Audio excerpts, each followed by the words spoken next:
सुबह की राम राम। आज हम सुनने जा रहे हैं लंका कांड। सुनेंगे लंका कांड दोहा क्रमांक 86 से 92 का प्रसंग प्रथम राम रावण युद्ध। कल हमने सुना कि वीर भेष में सजकर राघवेंद्र सरकार ने रणभूमि में पदार्पण किया। दोनों सेनाओं में घनघोर युद्ध हो रहा है। भाले, बर्छे, तलवारें ऐसे चमक रही हैं मानो बिजलियां कौंध रही हों। बानरों की पूंछें आकाश में ऐसी छाई हुई हैं जैसे इंद्रधनुष खिल रहे हों। रघुनाथ जी के बाणों ने आधी निशाचर सेना का संहार कर दिया है। वीरों के विशाल शरीर कटने से रुधिर की ऐसी भयानक नदी बह चली है जिसका वर्णन इतना विभत्स है कि सुनकर रोंगटे खड़े हो जाते हैं। इस नदी का रूपक तो और भी भयंकर बनाया गया है। रावण ने अपनी सेना और वीरों का संहार देख मन में विचार किया कि मैं अब अकेला बचा हूँ, माया प्रपंच का सहारा लेना चाहिए। इधर देवराज इंद्र ने प्रभु को पैदल देख अपना रथ सारथी मातली के द्वारा प्रभु की सेवा में भेज दिया। प्रभु उस पर सवार होकर युद्ध करने चलते हैं तो वानर सेना दूने जोश के साथ आक्रमण कर देती है। रावण ने अपनी माया का विस्तार कर बहुत से राम लक्ष्मण युद्ध भूमि में सृजित कर दिए, जिसे लक्ष्मण जी समेत पूरी सेना सत्य मानकर मिथ्या भय से डरने लगी। श्री राम जी ने हंसकर एक ही बाण से सारी माया काटकर कहा कि हे मेरे वीरों, आप सब थक गए हो, अतः अब मेरा और रावण का युद्ध देखो। ऐसा कहकर अपना रथ आगे बढ़ा दिया। रावण भी बहुत जोरों से गर्जना करता हुआ सामने आकर कहता है, अरे तपस्वी सुन, तू मुझे खरदूषण, बाली, विराट जैसा मत समझना। मैंने लोकपालों तक को बंदी खाने में डाल रखा है। इस तरह स्वयं की तारीफों के बहुत पुल बांधे। तब प्रभु ने कहा, व्यर्थ अपनी तारीफ मत कर, कुछ करके दिखा। राम रावण के युद्ध में दोनों पक्षों की तरफ से तरह तरह के अस्त्र शस्त्रों का प्रयोग, निरस्तीकरण आदि का बड़े ही व्यापक रूप से वर्णन किया गया है। बहुत लंबे युद्ध के पश्चात अंत में प्रभु ने अपने तीक्ष्ण बाणों से 20 भुजाएं 10 सिर काट दिए, लेकिन वे सिर और भुजाएं यथावत हो गए। प्रभु बार बार काटते जा रहे हैं और वह पुनः पुनः होते जा रहे हैं। पूरे गगन मंडल में सिर और हाथ राहु केतु के समान दिखाई पड़ रहे हैं, जैसे विषयों के सेवन से काम वासना बढ़ जाती है। इस तरह आज का यह प्रसंग यहीं समाप्त होता है। सियावर रामचंद्र की जय, लखन लाल की जय, वीर बजरंग बली की जय। 99 का प्रसंग राम रावण युद्ध। कल हम सुन रहे थे रघुनाथ जी रावण के सिर और भुजाएं बार बार काट रहे हैं और वे यथावत होते जाते हैं। यह देख रावण अपनी मृत्यु को तो भूल गया, अब बड़े उत्साह और क्रोध से भर बाणों की वर्षा करने लगता है। बाण वर्षा से सेना में भगदड़ मच जाती है। प्रभु के रथ को भी बाणों से ढक देता है। देवता हाहाकार करने लगते हैं तो प्रभु ने सब बाण काट दिए। फिर उसने अपनी मृत्यु के रहस्य के ज्ञाता विभीषण को मारने एक तीक्ष्ण शक्ति का बाण उन पर प्रयोग कर दिया। शरणागत वत्सल प्रभु ने उस शक्ति को अपनी छाती पर झेल लिया और मूर्छित होने की लीला की। तब विभीषण क्रोध से भर रावण की छाती में गदा मार उससे युद्ध करने लगा। हे उमा, जो विभीषण रावण के सामने आंख नहीं उठा सकता था, वह आज राम के प्रताप से उससे काल जैसा भिड़ गया। इसी बीच हनुमान जी ने पर्वत खंड से रावण का रथ, सारथी और घोड़ा मार उसकी छाती में जोरदार लात मारी तो रावण ने लात पकड़ी। हनुमान जी आकाश में उड़ चले और वहीं दोनों का युद्ध होने लगा। हनुमान जी ने जोर का मुक्का मारा, वह जमीन पर आ गिरा, उठकर लड़ने लगा। वानर भालुओं की मार अपने सुबुटों का संहार देख विचार करके पुनः माया का विस्तार किया और लाखों करोड़ों रावण पैदा कर दिए। बंदर भालू तो घबराकर भागे ही, देवता भी भागने लगे कि अब तो जीत की कोई आशा नहीं है। तब हंसकर प्रभु ने एक ही बाण से सारे रावणों का नाश कर दिया और भागते हुए बंदर भालुओं को अपनी सेना में वापस रणभूमि में बुला लिया। देवता ने प्रभु की जय जयकार की तो रावण उन पर झपटा और कहता है, अरे मूर्खों, तुम्हारे लिए तो मैं एक ही काफी हूँ। देवता पर झपटते हुए रावण को अंगद ने उछालकर टांग पकड़ जमीन पर पटक दिया। प्रभु ने उसके सिर भुजा फिर काट दिए, लेकिन वे पुनः उसी तरह बढ़ गए जैसे कि तीर्थ में किए हुए पाप बढ़ जाते हैं। नल नील ने उसके सिर पर उछलकर उसके लिलाल और चेहरे को खूना खून कर दिया तो वह अति क्रोधित हो सेना का संहार करने लगा, जिसे देख जामवंत जी ने उसकी छाती पर इतनी जोर से लात मारी कि वह भूमि पर गिरकर बेहोश हो गया। उसे दूसरे रथ में डालकर निशिचर उसे घेरा बना लंका ले गए। उसी रात त्रिजटा अशोक वाटिका में जाकर सीता जी को युद्ध का हालचाल बताती है, जिसे सुन सीता जी बहुत दुखी होती हैं कि यह दुष्ट सिर कटने के बाद भी नहीं मर रहा। दुख का विस्तृत वर्णन है।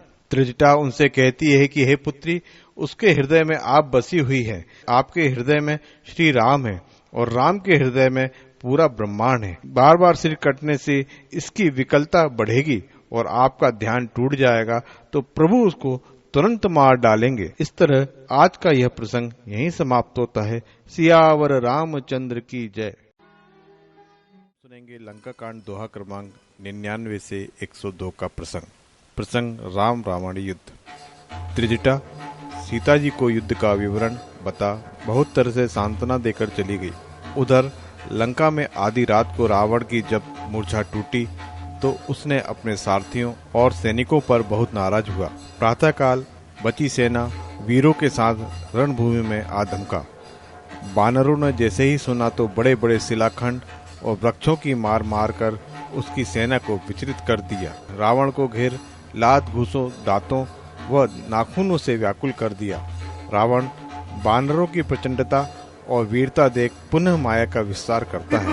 इस बार तरह तरह के जीव जंतु तथा भूत प्रेत पिशाच डाकनी शाकनी हाथ में खप्पर लिए नरमुंडों की मालाएं पहने हुए खून पीते हुए बानरों को खाने को दौड़ रहे हैं। वानर भालू भागते हैं तो सामने आग जलने लगती है, ऊपर से बालू की वर्षा हो रही है।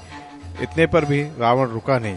उसने ढेरों हनुमान पैदा कर दिए जो शिलाखंड ले लेकर मारने दौड़ रहे हैं, चिल्ला रहे हैं, मारो मारो। चारों तरफ से रामचंद्र जी को घेर लिया है। बानरों की विकलता देख श्री रामचंद्र जी ने एक ही बाण से सारी माया काट डाली। उसकी शीश बुझा भी प्रभु ने काटे, लेकिन वह पुनः निकल आए। तुलसीदास जी कहते हैं कि राम रावण युद्ध का वर्णन तो शेष शारदा भी नहीं कर सकते। मैंने तो अपनी अल्प बुद्धि के अनुसार थोड़ा सा कहा है। जिनकी इच्छा मात्र से काल भी मर जाता है, उन अंतर्यामी श्री राम ने प्रेम परीक्षा करने थकित नेत्रों से विभीषण की ओर देखा। वे प्रभु का आशय समझकर कहते हैं कि हे नाथ, इसके नाभि कुंड में अमृत का वास है, इसलिए इसके शीश बुझा बार बार निकल आते हैं। इस भेद को बताते ही रावण और मंदोदरी को भयंकर अपशकुन होने लगे, जिसका विस्तृत वर्णन है। इस बार प्रभु ने 31 बाण कान तक खींचकर छोड़े, जो इस प्रकार चले मानो काल सर्प जा रहे हों। इस तरह आज का यह प्रसंग यहीं समाप्त होता है। सियावर रामचंद्र की जय, लखन लाल की जय, पवन सुत हनुमान की जय। कांड दोहा क्रमांक 102 से 106 का प्रसंग है रावण वध, मंदोदरी आदि रानियों का विलाप एवं विभीषण जी का राज तिलक। कल हमने सुना कि रावण की नाभि कुंड में अमृत की बात जान प्रभु ने 31 बाणों का संधान किया। उनमें से एक बाण ने नाभि कुंड के अमृत को सोख लिया। 10 बाणों से 10 सिर और 20 ने भुजाएं काट डाली। रावण का बिना शीश भुजाओं का धड़ दौड़ता हुआ चिल्ला रहा है, राम कहाँ हैं, मैं उनको मारूं।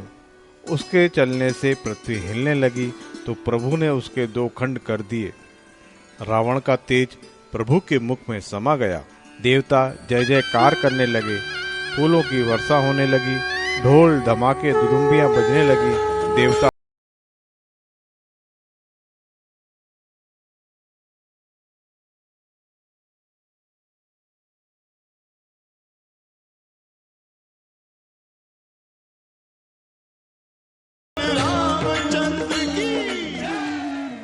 प्रभु के बाण रावण के शीश भुजा को मंदोदरी के आगे रखकर वापस आ गए।